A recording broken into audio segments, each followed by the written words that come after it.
with me. John's Gospel, chapter 2. First 7 signs in John's Gospel. Now, I'll go ahead and warn you while you're turning there, this is kind of an introductory sermon. We will deal just very little with the text itself. We're going to build the sermon around the text, but we're going to talk about miracles in general. And then we'll come back to the text and look at it, the exact story with a deeper, fuller appreciation next Sunday. But let's begin reading at verse 1. And by the way, for the folks in the back, we're going to read through verse 11. And on the third day, there was a wedding in Cana. And the mother of Jesus was there, and Jesus was also invited and his disciples to the wedding. And when the wine gave out, the mother of Jesus said to him, "They have no wine. They're out of wine." That's basically how she said it. And Jesus said to her, "Woman, what do I have to do with you? My hour has not come." We'll come back there. His mother said to the servants, "Whatever he says to you, do it." Now there were 6 stone waterspouts, or jars, set there for the Jewish custom of purification, containing 20 or 30 gallons each. Jesus said to them, "Fill the water spots with water," and they filled them up to the brim. And he said to them, "Draw some out now, and take it to the headwaiter." And they took it to him. And when the headwaiter tasted the water, which had become wine, and did not know where it came from, but the servants who had drawn the water knew, the headwaiter called the bridegroom and said to him, Every man serves the good wine first. And when men have drunk freely, then that which is poor, you've kept the good wine until now. This is the beginning of his signs Jesus did in Cana of Galilee, and manifested his glory, and his disciples believed in him. For nearly 30 years, the one who had crafted the universe with his voice crafted furniture with his hand. And he was very good at what he did. No crooked table legs came out of the carpenter's shop at Nazareth. But Jesus was more than a master carpenter. He was God in the flesh. His miraculous power ranks as history's best-kept secret for 3 decades, but all of that changed the day that the water blushed in the face of its creator. That was the day the wood vendor became a water vendor. Jesus manipulated the molecular structure of water and turned it into wine. And if you didn't catch the math here, 757 bottles, no less. And nothing but the best. This wasn't just wine. This was fine wine, as the servant figured out for himself. Sometimes God shows up. Sometimes God shows off. That's what Jesus did on the third day of a wedding feast at Cana, and that was just the beginning. There are 34 distinct recorded miracles in the Gospels, and there are many unrecorded miracles as well. John's Gospel spotlights 7 miracles that contain 7 dimensions of Jesus' miraculous power. Like the sun rising in the east, each miracle reveals another ray of God's glory. The 7 miracles are the 7 signs, and each sign points to Jesus. Get that.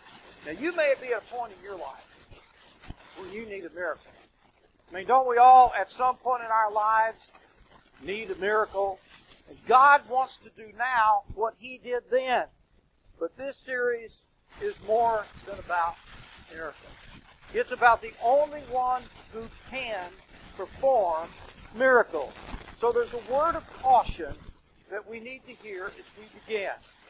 And this is it. Don't seek miracles. Follow Jesus. And if you follow Jesus long enough, and if you follow Jesus far enough, you will eventually find yourself in the middle of a miracle. Now, everyone wants a miracle, but there's a catch to it. And here's the catch. You have to be in a situation that necessitates a miracle. Think about that. Of course, none of us, you can't have one without the other, by the way. None of us wants to be in a situation where we have a major problem on our hand that might need a miracle. But the bigger the problem, the bigger the potential miracle. But you can't have one without the other. And that's one of the things that we'll discover. At the wedding party in Cana, if they had not run out of wine, then there would have been no need for the winemaker to do what he did. And the bride and groom, the problem they had on their hands, just simply became a perfect opportunity for God to reveal His glory, and nothing has changed since Jesus turned water into wine. He is still the God who wants to do what makes your impossible possible. Now, the purpose of miracles is to point us to God. Not to wow us, not to persuade us, not to overwhelm us. A lot of folks seem to get this part confused. Yes, God is almighty power. Yes, God is a force like no other. And yes, God could have easily overpowered us, overwhelmed us, blown us away by His wonder-working power. But think about that for a moment. If that was the way in which God sought to make Himself known to us, to draw us to Himself, to build a relationship with us, wouldn't overpowering us, wouldn't blowing us away be a little bit over the top and even, let's be honest, a little bit manipulative? Would it not? I mean, who wouldn't respond positively to a God who dazzles? Who would not? But such a relationship would then be built on the basis of a dazzle and not on the intimacy that God wants us to have in relationship with Him. And intimacy is built daily by working at our relationship with God and putting effort into it. But a lot of folks go from one dazzle to another when their faith waning and waxing in and out, up and down accordingly. They get their tank filled up with some miracle, and then when it sits on empty again, they wait for some other wonder to happen in their lives, and they are often disappointed. Because God does not work in accordance with our fickleness, nor does He work in accordance with our sense of timing. And especially, He doesn't take into consideration our spiritual laziness. The relationship with God is an intimate relationship that is built through effort and time, and is built because we put something into it. God is putting Himself into it. We ought to put ourselves into it as well. Now, to be sure, miracles are nice, but as awesome as they are, they can never be a substitute for or even the substance on which a relationship with God can be built. Then why miracles? Why even do this series? Well, there are lots of reasons. They all boil down to one. Miracles. The hint of wonder, the specter of awe, gets our spidey sense. Might there not be a God? Might there be something to this whole business of a God? Might He be real? And might He be and do exactly who He says He is, and exactly what He has done, and what He says He can do? And of even more greater significance, might it not be of even more vital importance for me to know this God, and for this God to know me? And most definitely, God has made it plain to us that He not only wants us to know Him, but He wants to know us personally, intimately, seriously, eternally. That is why Jesus. Besides, as we will see along the way in this series, Jesus warned us not to seek a sign, but the sign giver. Because real faith is built on Him and not upon the signs themselves. The signs tell us something, and it's that something, or better yet, that someone, which we need to learn. Signs, in this context, miracles, tell us about God. And they do so that we will sit up and take notice and move toward Him in process.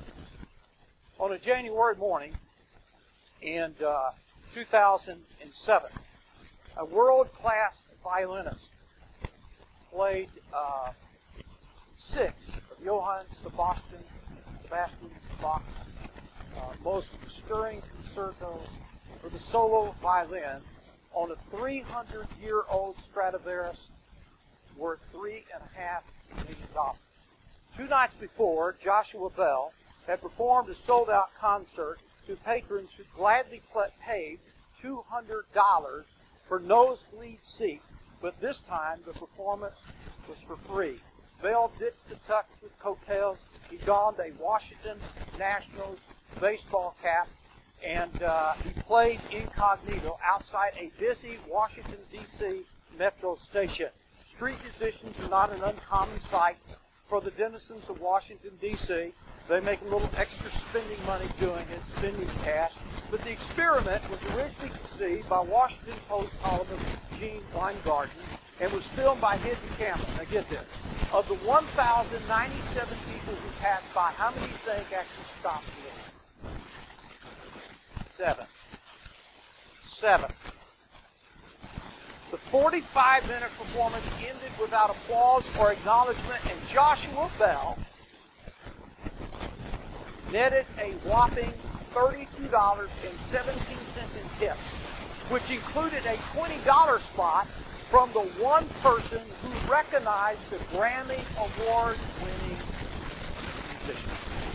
On an average workday, nearly 1 million people ride Washington's metro system, and the plaza where Bell played was one of the most busiest in Washington, D.C. A stampede of tourists and government workers hustle and bustle through the turnstiles, trying to get wherever they're going as fast as possible.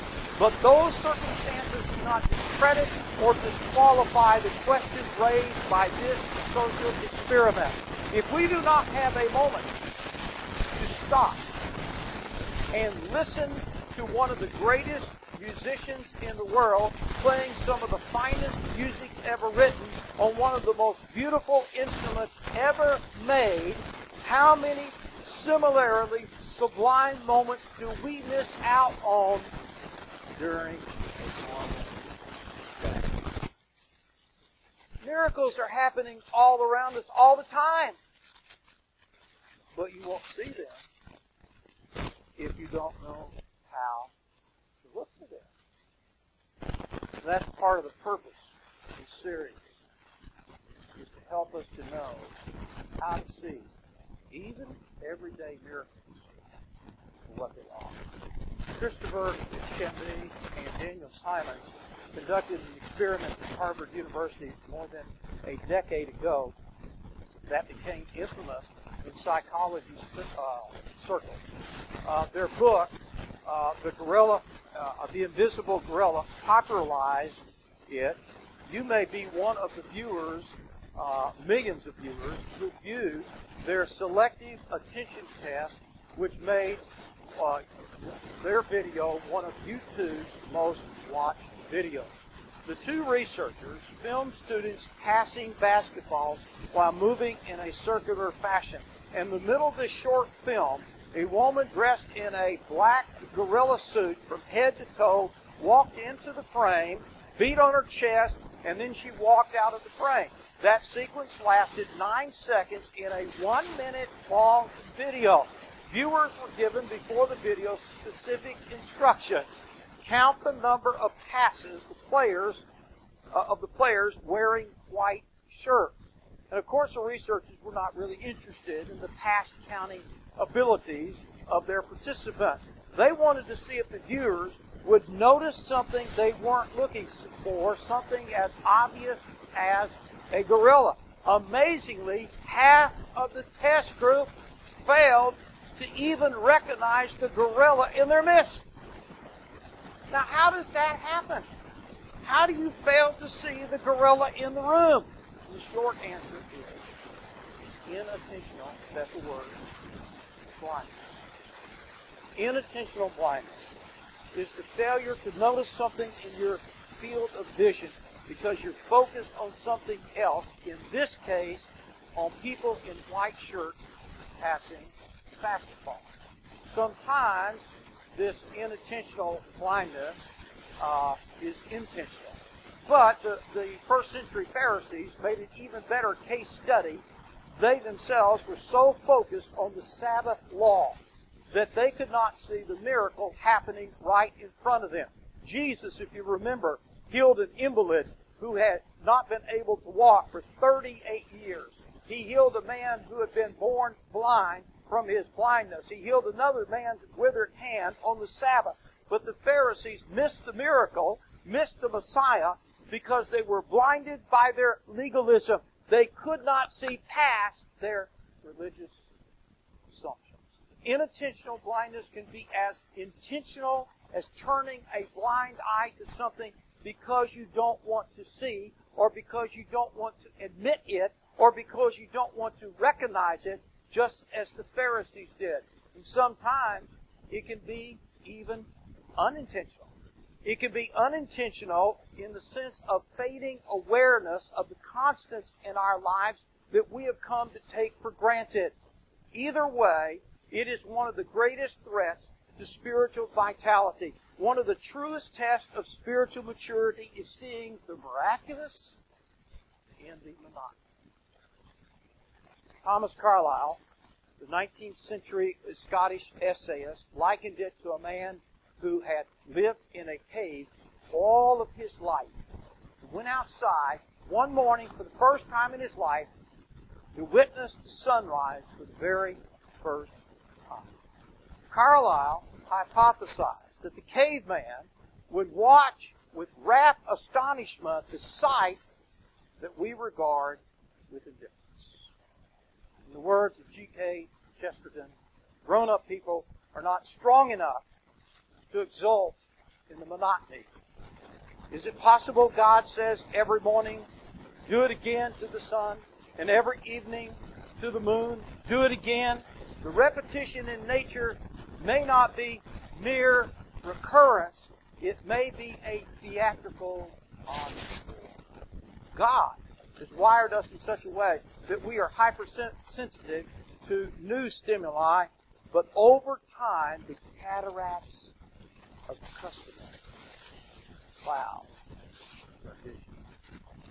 Does that not happen to us? Does not happen to you? It happens to all of us. We lose our awareness of the miraculous, and with it, lose our awe of God. You may feel as if you're sitting still right now, but it's an illusion of miraculous proportion. Planet Earth is spinning on its axis at a rate of 1,000 miles per hour, and every 24 hours, planet Earth pulls off a celestial 360. We're also hurtling through space at an average velocity of 67,108 miles per hour while you're sitting still here. That's what's going on. That's not just faster than the speeding bullet. That's 87 times faster than the speed of sound. So even on a day when you don't feel like you got much done, you need to realize that you traveled through space 1,599,733 miles. You traveled through space in a 24-hour day. And to top things off, the Milky Way, our galaxy, spinning like a galactic pinwheel at the dizzying rate of 483,000 miles an hour. If that's not miraculous, I don't know what is. Why are we not spinning off the earth? You ever ask that question? But then we're back to our main problem. Just as beauty is in the eye of the beholder, so is a miracle. These scientific facts that I've just shared with you are just that dry, common, everyday facts. We don't see the fact that we have life on this planet and that this planet has life is an absolute miracle, which it is. You don't have to look through a telescope to spy the miraculous. You can see it under a microscope, too. Trillions of chemical reactions are taking place in your body every second of every day. You are inhaling oxygen, metabolizing energy, managing equilibrium, manufacturing hormones, some of you more than others, fighting antigens, filtering stimuli, mending tissue, purifying toxins, digesting food, and circulating blood. And all this while, all the time that this is going on, your brain is performing up to 10 quadrillion calculations per second, but only using 10 watts of power to do it. A computer would require a gigabyte of power produced by a nuclear power plant to pull off the exact same performance. But we don't see this everyday thing as a miracle, simply because most of us don't want to. Inattentional blindness, sometimes intentional blindness. And because for some people, to see it as a miracle that it is would mean, you gads, there might be a God, and He might be real, and that He might have everything to do with who you are. That is what the psalmist tells us. You knit me together in my mother's womb, and I praise you because I am fearfully and wonderfully made. If your personal genome sequence was written out longhand, you would be a 3 billion word book. To give you some idea what that amounts to, the King James Version of the Bible, there are lots of different versions, so I chose the King James. The King James Version of the Bible has 783,137 words, give or take 2, depending on which version. And so your genetic code is the equivalent of nearly 4,000 Bibles. Think about that. And if your personal genome sequence was an audio book and you were read at the rate of a double helix per second, it would take nearly a whole century to put you into words. And we're here by chance? Really? It would take way more faith for me to come to that proposition than the faith that I have that tells me that God made me and He likes what He made. I am, you are, we are His miracles. Have you ever considered the idea of our existence, the existence of life on this planet? I mean, why should this planet be perfectly suited to supporting life? As it happens, it should not be. You don't know that. The full explanation of this may come later as we talk about more fully the wedding in Canaan, as we're going to do next Sunday, and some of the other miracles. But for a moment, just consider a couple of truths here. There are a lot of folks who are of the opinion that other planets must support life. Okay? That we simply haven't found them yet. This idea is that there is so many planets in our incredibly vast universe that sheer odds must dictate that at least some of them must be able to support life. And we often hear that to think otherwise, to think that our planet is the only planet in this unspeakably vast universe to support life, is to be hopelessly arrogant. Well, this is neither logical nor true. Whether it is arrogant or not is another story. To be fair, a half century ago, when this idea originated, it was completely logical. That's because at that time, we had a very limited knowledge concerning the parameters that are necessary for a planet to support life.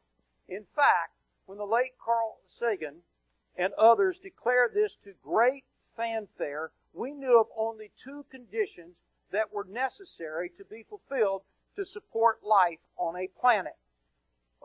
We believed that certain kinds of stars had to exist, and that a planet had to be a certain distance from those stars, just the right distance. And given those 2 parameters, Sagan and his colleagues estimated that about, now get this, 0.001 0.001% of all the stars in the universe could have a planet that would support life. And given the vast number of planets and stars and galaxies, even at that, there wouldn't be a humongous number of planets that could support life. All that was needed was for us to find that life, which was promptly tried by something called SETI, which you've probably seen science fiction movies about it, but it actually exists, the search for extraterrestrial intelligence. But as the years have passed, listen closely, and our failure to find the merest hint of life has sunk in,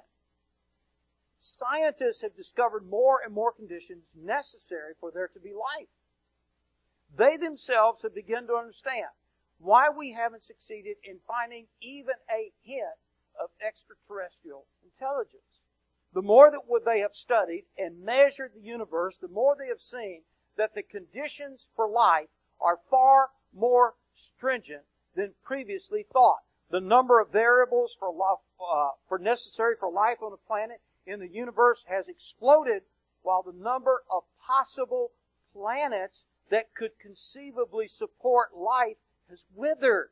In fact, the number shrank all the way down to 0 some years ago, and as the number of variables necessary to support life have continued to grow, the number of planets that could support life have sunk further and further below 0. The odds against this planet supporting life have grown and grown to unfathomable and dizzying heights of impossibility. Yet the popular misunderstanding of this situation has not come near to catching up to the science. I'm one of those persons who do not believe that science and faith have to necessarily be at odds. And yet here we are, 15 years into the 21st century, and we know so many conditions that are absolutely necessary for a planet to support life that not only, listen, is it extremely improbable that any planet can support life, it is extremely improbable that our planet should support life. To speak statistically and logically, life of any kind should not exist. And we shouldn't be here. Our existence is a statistical and scientific virtual impossibility. If you want to verify this, you do the work I did to get these conclusions. I'm not going to give them to you, but you'll get the same thing if you'll do the work. That's what the most advanced science now leads us over the last 5 years to conclude, that the odds are stacked so dramatically against even a single planet in the universe, possessing the necessary conditions for life, that the evidence of the existence of a planet life is an anomaly of an impossibly high order. But here we are, existing. And not only existing, thinking about that we exist. So what are we to make of this? Again, the fact is, we are not doomed. We're not here for brand new chance. With the explicit miracle of God, that is the most logical conclusion that we can recently draw. Just 10 years ago, arguably the most famous atheist of the 20th century, Anthony Flew, concluded that God must have designed the universe. Shocking news at the time. Made international headlines. He was a Britisher. Flew came to believe that the extraordinarily complex code of DNA simply could not be accounted for naturalistically. It did not make logical sense for him that it happened merely by chance via random mutations. It is a remarkable thing that Flew had the humility and intellectual honesty to do a public about-face on all that he had believed and taught for 5 decades. Given these brief facts, why should we not believe that if such a Creator God exists, and He does, then why could this Creator God not be capable, not be powerful to do any miracle he wants. Think about it. Albert Einstein. Listen close. Look this up. Science without religion is lame. Religion without science is blind. This greatest of modern science clearly beheld with all the towering surprise at the heart of all scientific inquiry that it is at all possible. Einstein went on to say this: everyone who is seriously involved in the pursuit of science becomes convinced that a spirit is manifest from the laws of the universe, a spirit vastly superior to that of man, and one in the face of which we, with our modern powers, must feel. There is a Creator God. There is. Then this same person certainly has the power to perform whatever miracle we're going to see over the next 7 weeks. And that is what we will see in Jesus, the miracle worker. But behind the miracles, He wants to point us to an even greater reality, and that is the God of the miracles who wants to know us. Of all the miracles that this God has ever performed, we are His highest miracle. And He wants to know us, and He wants us to know Him. And if we miss this, we miss the whole point of miracles, and that would be the greatest tragedy of all. We dare not miss the miracle.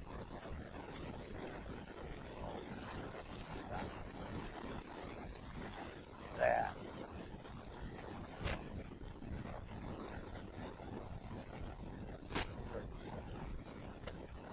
Our Father, I come to you, and I'm very much aware of my existence on this planet Earth. This is one thing. It's a miracle. Lord, you know, my mother, or miscarried, told she could never carry a baby to term, and I became the first grandchild.